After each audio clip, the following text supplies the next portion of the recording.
It's World No Tobacco Day, and this year's focus is on tobacco and lung health. The campaign aims to increase awareness about the negative impact of tobacco. According to Cancer, tobacco smoking is the main cause of lung cancer and over 20 other types of cancer. Let's chat more about the effects and how to kick the habit with Dr. Yusuf Salaji. He's from the National Council Against Smoking. Dr. Salaji, good morning. Here we are again. I feel we've had these discussions for years and years and years, and yet people just don't listen, or they aren't able to stop. So what are we focusing on? We're looking at the effects, not just lung cancer, as we hear from the Cancer Association, but we're looking at what other types of cancer. Okay. In fact, what we need to realize is smoking causes 46 different diseases. And particularly important in South Africa is not just cancer. There's many cancers. The cancer of the larynx, where you have your larynx removed and you have to breathe through a hole in your throat. Cancer of the bladder. There's lots of cancers. But in South Africa, what's particularly important is the link between smoking and TB. And people, you know, we all have latent, many South Africans have latent TB. So that means they've got the germ, but it's not TB. But if you smoke, then you're more likely to go from latent TB to active TB. And more importantly, a smoker who has TB is more likely to die than a non-smoker who has TB. So the Why outcomes is that? Is it worse. because treatment wouldn't work, or what would it It's be? a combination of things. So the treatment is less effective, but it's a double assault on the lungs. And that's what makes it far worse. So stopping smoking is particularly, especially in a country like so in South Africa, more people die from TB than die from lung cancer. And of course, heart disease as well. So there's all these diseases. And then we mustn't forget, because the focus is on lung diseases, there's diseases like emphysema and chronic bronchitis. And, you know, emphysema leaves you unable to walk and talk. I've seen people with advanced emphysema who can't breathe ordinary air. They have to breathe oxygen. They're tied to an oxygen tank. And each and every breath is painful. So many people say smoking is pleasurable. But when you compare it to the harms it does, it's totally terrible. And you know, it's one thing for somebody to make that decision. I know what I'm doing to my body. This is what's happening. But you know, spare a thought for passive smokers. Spare a thought for the people around you who don't want this, but yet you're imposing this on them still. The World Health Organization says 8 million people die every year from smoking. That's one person every 4 seconds. But another 1 million non-smokers die because they breathed in other people's tobacco smoke. And breathing other people's tobacco smoke can cause lung cancer and lung diseases in non-smokers as well. And I mustn't forget to mention, particularly important are young children. Their lungs do not grow as well if their parents smoke, and if the mother smokes during pregnancy. In fact, they will be handicapped for life. And then there's asthma. So all of these things together means it really does make sense for people to stop smoking. It's a very selfish habit, isn't it? Well, we're also seeing here that we're looking at 28% of pupils, grades 8 to 11, over 80% aged between 14 to 18 years reportedly admitted to having smoked a couple of years ago in a risk behavior survey. Are we seeing our smokers getting younger and younger still? Yes, unfortunately. And, you know, we hear horror stories of children as young as 6 starting to smoke. The usual age for starting... Did you say 6? 6 years old. Goodness. They start smoking.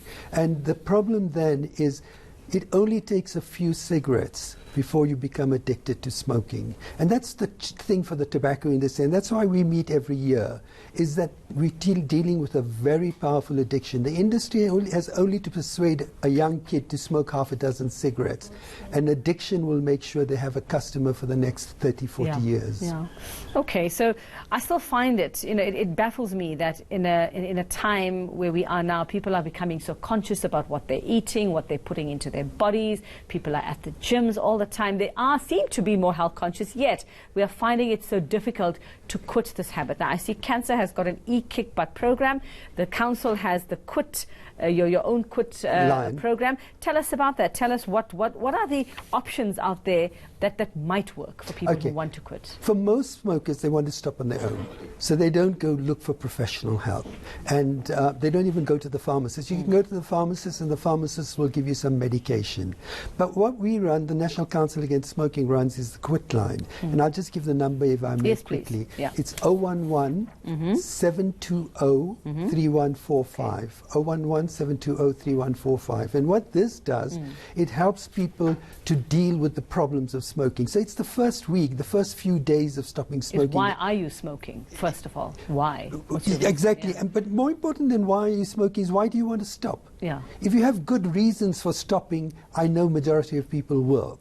And so, you know, it's people who say to me, I want to stop because of my children. I know they're very strongly motivated. Some people can't afford it because it's so expensive. So having good reasons for stop, I always say it's want power, not willpower. If you want to stop, you can do it. And then once you make that decision to stop smoking, you'll need help. You'll need somebody to point out to you, these are the dangers that lie ahead. It's like a navigator in a car. It's like having a sponsor, like an AA sponsor. Absolutely. Am I right? Are you there 24/7? Is someone available 24/7? Unfortunately, what we have is we have a twofold.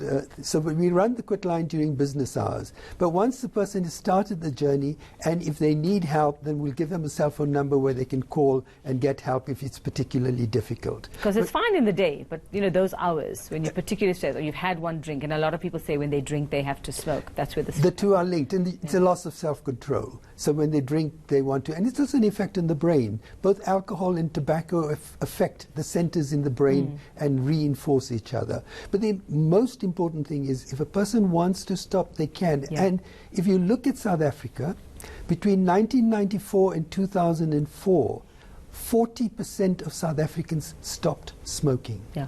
That was incredible. Wow. And then we fell into a wayside, and for a little while the price of cigarettes didn't continue to rise. Some of our laws became outdated, and that's why the new legislation by the government is so important.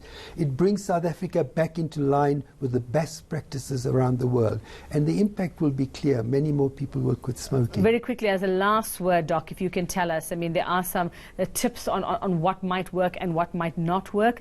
If you can very quickly tell us which are the more popular ones, other than just going cold turkey, if you're able to. What are some of the common ones? Quit turkey, cold turkey. And then the other things that will work are obviously call the quit line, get psychological support, and there's two medications that we know do help people. There's something called varenicline, which is clinically known as Zyban, and there's nicotine replacement therapy. Okay. Both of those will make it easier. It's not magic, but it will make it easier for you to quit. Help you along the road. Okay, so hypnosis doesn't really work. Unfortunately okay. not. And the gum, does the gum work? That's nicotine replacement therapy. therapy. A replacement. That will work. E-cigarettes? Definitely not. E-cigarettes, it's too early to say, but the problem is they transfer their addiction. Yeah. They leave cigarettes and they become addicted to e-cigarettes, and nicotine itself is harmful. Okay. So our best advice to people is call the quit line, and we'll hold your hand and guide you to the right place. Guide you to the right Okay, fantastic. place. Well, thanks very much. We always need these refreshers, and you know how to cope with life if you are a smoker. And if you want to stop, like the doc says, the quit line is there. Let me give you that number again: 011 720 3145. They will guide you along the right path if you want to quit. He says the most important question is why do you want to quit? Thank you very much, Dr. Yusuf Salaji from the National Council Against Smoking. It is coming.